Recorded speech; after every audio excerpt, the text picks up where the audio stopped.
एक गांव के कुछ किसान सुबह सुबह अपने खेतों के लिए निकलते हैं और जैसे ही अपने खेतों में पहुंचते हैं तो उन्हीं में से एक किसान के खेत के बगल 5 लोगों की लाशें पड़ी हुई थी। अब ये चीज़ जब वो किसान देखता है तो शोर करके बाकी सारे किसानों को इकट्ठा करता है, सबको बताता है कि मेरे खेत के बगल वाले खेत में 5 लोगों की लाशें पड़ी हुई हैं। अब सारे किसान उस खेत के पास जाते हैं, सबकी लाशों को देखते हैं और देखते ही पहचान जाते हैं कि ये जो मरने वाले हैं ये इन्हीं के गांव के हैं। अब उन्हें इस बात की पूरी पुष्टि नहीं हुई थी कि ये 5 लोग मर चुके हैं या जिंदा हैं। लिहाजा वो एम्बुलेंस को फ़ोन करते हैं, पुलिस को फ़ोन करते हैं और भाग के इन 5 को लेके हॉस्पिटल लेके जाते हैं। और इन 5 के घर में जो एक बची महिला थी उसको भी बता देते हैं, इन्फॉर्म कर देते हैं, इत्तला कर देते हैं कि इन 5 को किसी ने मार दिया है, किसी दुर्घटना के शिकार हो गए हैं, किसी ने इनकी हत्या कर दी है। आप जल्दी से भाग के हॉस्पिटल आ जाइए। इधर ये लोग हॉस्पिटल पहुंचते हैं, इधर इस घर की जो इकलौती बची महिला थी वो हॉस्पिटल पहुंचती है, इधर पुलिस प्रशासन हॉस्पिटल पहुंचता है। चूंकि ये मामला 5 लोगों की हत्या का था तो पुलिस वाले भी पूरी मामले को बड़ी गंभीरता से लेते हैं और मामले की जांच पड़ताल में लग जाते हैं। अब जब ये लोग हॉस्पिटल पहुंचते हैं तो जाहिर सी बात है, चूंकि 5 लोग मर चुके थे तो डॉक्टर थे 5 को मृत करार देते हैं। अब जब ये 5 लोग मर गए तो मामला और तूल पकड़ता है, क्योंकि गांव वालों को पहले यकीन था कि ये लोग जिंदा हैं, शायद घायल हैं, लेकिन हॉस्पिटल जाने के बाद 5 को मरा पाया गया। अब सारे गांव वाले पुलिस प्रशासन पे जोर बनाते हैं कि इन 5 को किसने मारा, आप निष्पक्ष जांच कीजिए। अब पुलिस वाले जब इस मामले की जांच करते हैं, पड़ताल करते हैं, तो वास्तव में एक ऐसी चीज, एक ऐसी बात निकल के सामने आती है जो अपने आप में इतनी ज़्यादा खौफनाक है, इतनी ज़्यादा भयानक है कि शायद इससे पहले तक ऐसी कोई घटना हमारे भारत के इतिहास में नहीं घटी थी। तो आदाब, नमस्कार, जय हिंद, वंदे मातरम। मैं आपका अपना ठाकुर प्रखर सिंह। आज मैं जिस कहानी के साथ हाजिर हुआ हूँ, जिस सच्ची घटना के साथ हाजिर हुआ हूँ, इस कहानी को बताने का, इस कहानी को सुनाने का सबसे बड़ा रीज़न यही है, सबसे बड़ा मोटिव यही है कि इससे पहले तक हमने इंटरनेट की कई अच्छी चीज़ें सुनी कि आप इंटरनेट से पढ़ाई कर सकते हैं, कई ऐसी चीज़ें सर्च कर सकते हैं, अगर आपको कोई चीज़ नहीं आती तो आप पता कर सकते हैं। जाहिर सी बात है, आप मेरी स्टोरी भी, मेरी कहानी भी इंटरनेट के माध्यम से ही सुन रहे हैं। लेकिन इस चीज़ के उलट इसका एक जो डार्क साइड है कि आप इंटरनेट से कितने भयानक चीज़ों को अंजाम दे सकते हैं, कितनी खौफनाक चीज़ को अंजाम दे सकते हैं, ये सारी चीज़ों का जो मंजर है वो आपको आगे पूरी कहानी में देखने को मिलेगा। तो ज़्यादा समय ना लेते हुए सीधा चलता हूँ आज की इस कहानी के ऊपर। लेकिन कहानी शुरू करूँ उससे पहले आपसे एक छोटा सा अनुरोध, छोटा सा निवेदन कि अगर आप हमारे वीडियो पे नए, हमारे चैनल पे नए हैं तो वीडियो को एक लाइक कर लीजिएगा, चैनल को सब्सक्राइब कर लीजिएगा। और कोई प्यारा सा सुझाव, प्यारा सा सजेशन अगर आप मुझे देना चाहें या फिर कोई बात आप मुझे कहना चाहें तो प्लीज़ आपका स्वागत है, आप कमेंट कीजिए, मैं रिप्लाई तुरंत देता हूँ। और अगर आप 8:30 से 9 के बीच में देख रहे हैं तो एक लाइव चैट का ऑप्शन है, वहाँ पे आप कमेंट कीजिए, एक दूसरी आईडी से मैं आपकी तुरंत रिप्लाई देता हूँ, आपसे बात करता हूँ, आपके ढूंढे आप लोग एक दूसरे से भी बात कीजिए, उससे हमारी बॉन्डिंग भी स्ट्रांग होगी। तो ज़्यादा समय ना लेते हुए सीधा चलता हूँ आज की इस कहानी के ऊपर। तो इस कहानी की शुरुआत होती है राजस्थान के जोधपुर में। एक जगह है लोहावट और वहीं पे एक गांव लगता है पिलवा गांव। कहानी इसी साल की है, कहानी इसी साल की इसी महीने की है, 3 नवंबर, 3 तारीख की है। जब पिलवा गांव के लोग सुबह सुबह अपने खेतों के लिए निकलते हैं तो एक किसान के खेत के बगल 5 लोगों की लाशें पड़ी हुई थी। 3 लोग या 4 लोग पानी की टंकी में डूबे हुए थे और एक आदमी के सर पे किसी भारी चीज़ से, किसी धारदार चीज़ से वार किया गया था, जिस वजह से उसके सर से बहुत सारा खून बहा था। पूरे खेत में उसका खून फैला हुआ था और सारे के सारे लोग मरणासन अवस्था में पड़े हुए थे। अब ये चीज़ जब वो किसान देखता है तो तुरंत उन 5 को देखने के बाद तुरंत पहचान जाता है कि ये 5 जो लोग हैं इसी गांव के हैं, उसी के पड़ोस के हैं।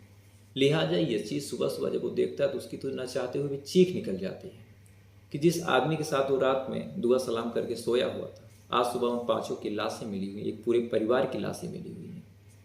अब वो आदमी शोर शराबा करता है, गुहार लगाता है, पूरे गांव के लोग को इकट्ठा करता है। इकट्ठा करने के बाद पुलिस को फ़ोन करता है और इन 5 को, चूँकि उसे कुछ यकीन था कि शायद इनमें से कोई जिंदा हो या फिर सारे जिंदा हो, लिहाजा सारे लोगों को, 5 लाशों को वो गाड़ी में, मोटर में लाद के हॉस्पिटल के लिए तेजी से पूरे गांव के लोग रवाना होते हैं। इधर पुलिस को फ़ोन कर दिया गया था, इधर इन 5 के घर में एक महिला जो जिंदा बची थी, जो घर पे थी, उसको भी बता दिया गया था कि आपके घर वालों के साथ ऐसी बुरी चीज़ हो गई, ऐसा हादसा हो गया। लिहाजा इधर ये लोग हॉस्पिटल पहुंचते हैं, उधर पुलिस वाले हॉस्पिटल पहुंचते हैं, इधर एक महिला जो बची थी वो भी हॉस्पिटल पहुंचती है और बाकी पूरे गांव के लोग भी हॉस्पिटल जाते हैं। अब चूंकि ये 5 लोग मर चुके थे तो हॉस्पिटल में जैसे ही डॉक्टर चेक करते हैं तो पांचों को मृत करार देके वापस भेज देते हैं। अब इसके बाद जो पूरा मामला था, चूँकि जो पूरे मामले की जानकारी थी वो इन्हीं पाँचों के पास थी कि इनके साथ क्या हुआ, और पाँचों में से कोई जिंदा ही नहीं बचा। तो अब मामले का खुलासा कैसे हुआ, इनको किसने मारा, कैसे मारा। लिहाजा जो गांव वाले थे और वो महिला थी, वो पुलिस वालों को घेरते हुए कहती है कि जल्द से जल्द आप इस मामले को सुलझाइए, इस मामले का खुलासा कीजिए कि मेरे घर के पाँचों लोगों को किसने मारा है। अब पुलिस वाले ये भी बात सुनते हैं, चूँकि एक गाँव में 5 लोगों के मर्डर का मामला था। पूरा पुलिस महकमा इस मामले को बड़ी संगीनता से लेता है, मामले की जांच में जुटता है, और वहाँ के जो एडिशनल एसपी हैं पारस सोनी, इस मामले को खुद अपने हाथ में लेते हुए कहते हैं कि इस मामले की जल्द से जल्द कार्रवाई हो, जल्द से जल्द इस केस को सुलझाया जाए। अब पुलिस वाले मामले की जांच में जुटते हैं। इधर पोस्टमार्टम के लिए बॉडी भेज दी जाती है। जांच में जुटने के बाद कई अलग अलग एंगलों से कि इस परिवार की किसी से दुश्मनी तो नहीं थी, या फिर किसी से कोई धमकी, या फिर कोई रंजिश, कोई ज़मीनी विवाद, इन सारे पहलू पे पुलिस वाले काम करते हैं। लेकिन इन सारे पहलू पे काम करने के बाद पुलिस वालों के हाथ कुछ भी नहीं लगता, क्योंकि उस परिवार की ना किसी से कोई दुश्मनी थी, ना कोई रंजिश थी। लिहाजा अब पुलिस वालों को लगता है कि शायद आपस में ऐसी कोई बात हुई हो जिससे एक दूसरे की जान इन्होंने ले ली हो। अब पुलिस वाले जो मरने वाले के घर में एक महिला बची थी उससे पूछताछ करते हैं कि क्या आपस में कोई झगड़ा, कोई विवाद था। तो महिला बताती कि कोई झगड़ा, कोई विवाद तो नहीं था, लेकिन मरने वालों में जो मेरे पति थे शंकर लाल, वो अफीम के आदी थे, और अफीम के आदी होने के कारण ना उनसे मेरी पड़ती थी, ना मेरे बच्चों से पड़ती थी, ना ही उनके माँ बाप से उनकी पड़ती थी। और कई बार उन्होंने नशे में हम लोगों से मारपीट की, कई बार उन्होंने धमकी भी दी कि हम आपको मार देंगे, हम आपको मार के निपटा देंगे, और पूरे घर को बेच के तब नशा करेंगे, तब आप मेरा क्या कर लेंगे। ये सारी चीज़ें जो शंकर लाल अक्सर अपनी पत्नी से, अपने माँ बाप से, अपने बच्चों से बोलता रहता था। अब ये बात जब पत्नी पुलिस को बताती है, और चूंकि और कोई मामला स्टेब्लिश नहीं हो रहा था कत्ल का, ना ही वहाँ पे कोई सुराग मिला, ना कोई सबूत मिला, तो पुलिस वाले इस एंगल की जांच करते हैं कि कहीं शंकर लाल ने ही तो पूरे परिवार का कत्ल नहीं कर दिया। लेकिन अब इसके लिए भी एक सुराग चाहिए था, सबूत चाहिए था। पुलिस वाले ये बात जब गांव वाले के सामने रखते हैं तो गांव वाले भी इस बात का विरोध करते हैं कि पुलिस अपनी जिम्मेदारी से बचने के लिए ऐसे मनगढ़ंत बातों को बता के मामला रफा दफा करना चाह रही है। लिहाजा पुलिस को कोई पुख्ता सबूत ऐसा चाहिए था जिससे इस बात की पुष्टि हो चुके, माफ कीजिए, पुष्टि हो सके कि इस कत्ल को शंकर लाल ने ही अंजाम दिया था। पुलिस अपने तरीके से, अपनी तरफ से जांच करती है, और पुलिस को भी अब कहीं ना कहीं यकीन था कि जो पूरे घर का कातिल वो शंकर लाल ही है। लेकिन अब इसमें कई सवाल थे। अगर शंकर लाल ने पूरे घर वालों को मारा तो खुद को क्यों मारा, और जब पूरे घर वालों को मार ही रहा था तो अपनी पत्नी को जिंदा क्यों छोड़ा। अब इस चीज़ का जवाब केवल शंकर लाल दे सकता था, लेकिन अब शंकर लाल खुद इस दुनिया में है नहीं। तो लिहाजा पुलिस वाले अब जांच करें तो करें किससे। लेकिन कहते हैं कि आज के टाइम में इंसान के सबसे करीब उसका कोई न सगा संबंधी होता है, ना उसका कोई परिवार होता है। किसी इंसान का सबसे करीबी उसका मोबाइल फ़ोन होता है। लिहाजा जो पुलिस वाले थे, खासकर जो पारस सोनी वहाँ के एडिशनल एसपी थे, इस शंकर लाल के मोबाइल को खंगालने की शुरुआत करते हैं। उन्हें लगता है कि हो ना हो, इस मोबाइल से हमें कुछ ऐसा ज़रूर मिलेगा जिससे हमारा काम आसान हो जाएगा, जिससे हमारा केस सुलझ जाएगा। और वास्तव में जब जो पारस सोनी थे जब इस मोबाइल को खंगालते हैं तो वास्तव में उन्हें कुछ ऐसी चीज़ मिलती है जिससे इस केस को एक नई दिशा मिलती है, और ऐसी बात निकल के सामने आती है जिसे जब आप आगे सुनेंगे तो शायद आप भी दांतों तले उंगलियां दबा लेंगे। दरअसल जो शंकर लाल था और उसकी जो पत्नी थी, इन दोनों के 2 बेटे भी थे। बड़ा बेटा लक्ष्मण 14 साल का, छोटा बेटा दिनेश 8 साल का। पिता जो थे शंकर लाल के सोनाराम, वो 65 साल के, और लगभग 57-58 साल की माँ भी थी। ये 5-6 लोग पूरे परिवार में, ठीक ठाक पैसा था, बहुत पैसा था, यानी मेहनत मजदूरी करके अपना काम चलाते थे, अपना पेट पालते थे। लेकिन इसी बीच जो शंकर लाल था उसे अफीम की लत लग गई थी। अब जब शंकर लाल को अफीम की लत लगती है तो जो घर में थोड़ा बहुत पैसा आ रहा था, मेहनत करके, मजदूरी करके, खेतों में गुड़ाई करके, निराई करके, ये सारे पैसे वो अफीम के नशे में लगा देता था। लिहाजा घर में कई बार टकरार हुई, पत्नी से कई बार हाथापाई हुई, पिता को भी वो कई बार मारने दौड़ा, बच्चों को कई बार मार देता। लेकिन घर वाले थे कि उसके नशे का विरोध करते, इधर शंकर था कि नशा छोड़ने को तैयार नहीं था। लिहाजा ये टकरार धीरे धीरे इतनी बढ़ गई कि कई बार शंकर ने खुद कहा कि हम तुमको मार देंगे, और मारने के बाद पूरे घर को बेच के तब नशा करेंगे, तब आप क्या कर लेंगे। अब ये झगड़ा बढ़ता चला जा रहा था, और सितंबर महीने में जब एक दिन खूब तेज झगड़ा हुआ, मान के चलिए कि 5 से 6 सितंबर को जब बहुत तेज झगड़ा हुआ, इसके बाद अब शंकर के दिमाग में आ गया कि अब मुझे अपने पूरे परिवार को मार देना है। लेकिन अब उसके सामने कई सवाल थे। पहली बात तो मारना है तो मारना कैसे, दूसरी बात किसको किसको मारना है, और तीसरी बात जिसको छोड़ना है उसका मेरे मरने के बाद होगा क्या। इसलिए सबसे पहले जो शंकर था उसने ये चीज़ गूगल पे सर्च की कि अगर मैं अपने परिवार वालों को मारता हूँ तो मेरे परिवार वालों को और मेरे घर वालों को स्वर्ग मिलेगा या नरक। अब ये चीज़ वो कई बार सर्च करता है, अलग अलग रिस्पॉन्स आते हैं, अलग अलग जो ज्योतिषी लिखे होते हैं, ये सारी चीज़ें आती हैं। अब ये मामला क्लियर हुआ कि मरने के बाद स्वर्ग मिलेगा या नरक मिलेगा। तो दूसरी सबसे बड़ी सवाल जो आती है उसके सामने, जो दूसरी सबसे बड़ी बात उसके सामने थी कि मारना कैसे। तो इसके लिए वो अलग अलग तरीकों को खोजता है।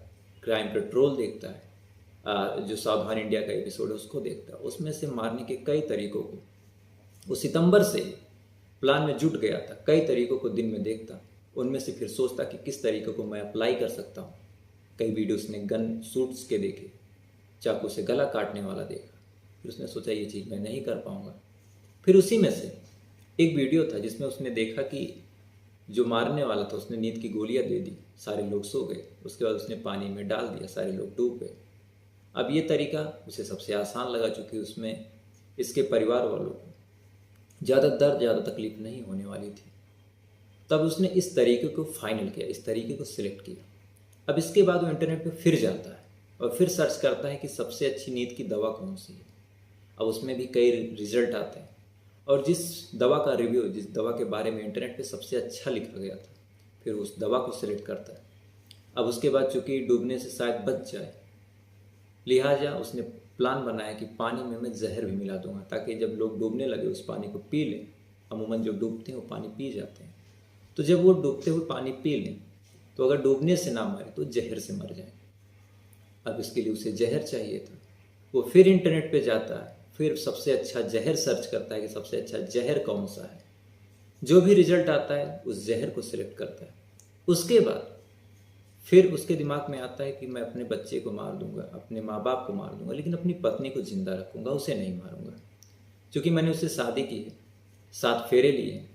ये सारी बातें उसने अपने मोबाइल पर सर्च बाकायदा की थी। जो पुलिस वाले जांच करते हैं, ये पारस सोनी जो एसपी हैं जांच करते हैं, तो ये सारी चीज़ें मोबाइल में उसके सर्च लिस्ट में थी। अब इसके बाद जब उससे लगता है कि अपनी पत्नी को जिंदा रखना है और सारे लोग मर जाएंगे, तो मेरी पत्नी रहेगी कैसे, उसका लालन पालन कैसे होगा, उसका पेट कैसे पलेगा। उसके बाद वो फिर गूगल खोलता है। गूगल पे विधवाओं के लिए जितनी योजनाएं हैं, जो भी वृद्धा पेंशन योजना, ये सारी चीज़ें हैं, इन सारी चीज़ों को बड़े बाकायदे, बड़ी डिटेल में सर्च करता है कि मेरे मरने के बाद मेरी पत्नी को क्या क्या कंपनसेशन मिलेगा, क्या क्या चीज़ें मिलेंगी, वो कैसे रहेगी।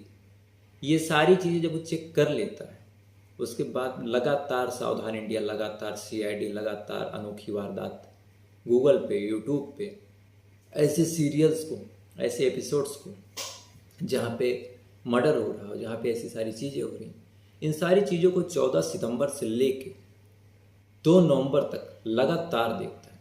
कई बार उसने दवा सिलेक्ट की, कई बार उस दवा को फिर से डिलीट किया, फिर से दूसरी दवा सिलेक्ट की, और लगातार 3 महीने, 4, माफ़ कीजिएगा, सितंबर, अक्टूबर, नवंबर, 3 महीने लगातार दवा सेलेक्ट करने के बाद जब उसकी सारी चीज़ें फाइनल हो गई, उसके बाद फिर वो जाता है 2 तारीख को या फिर 1 तारीख को, इन सारी दवाओं को खरीद के लेके आता है।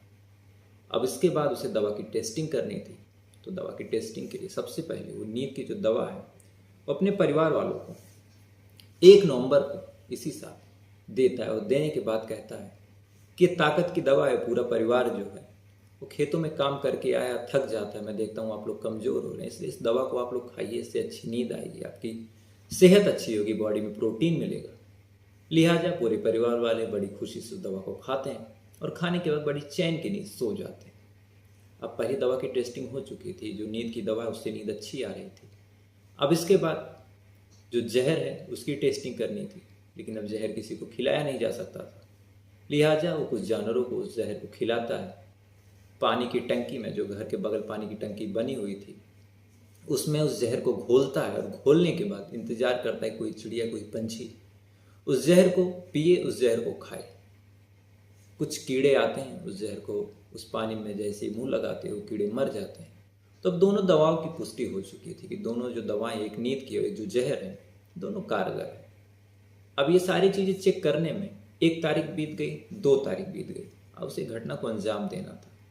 अब घटना को अंजाम देने के लिए सबसे पहले जब सुबह सुबह उसके पिता पानी की टंकी के पास जाते हैं, तो पानी की टंकी के पास जाते ही वो पीछे से कुल्हाड़ी उठाता है और अपने पिता सोनाराम, 65 साल उनकी उम्र थी, उनके सर पे कुल्हाड़ी से वार करता है। अब जैसे सर पे खूब तेज कुल्हाड़ी से वार होता है, पिता बेचारे बेहोश होकर गिर जाते हैं, तड़पने लगते हैं, क्योंकि सर पे वार हुआ था तो मुंह से आवाज़ भी नहीं निकल रही थी।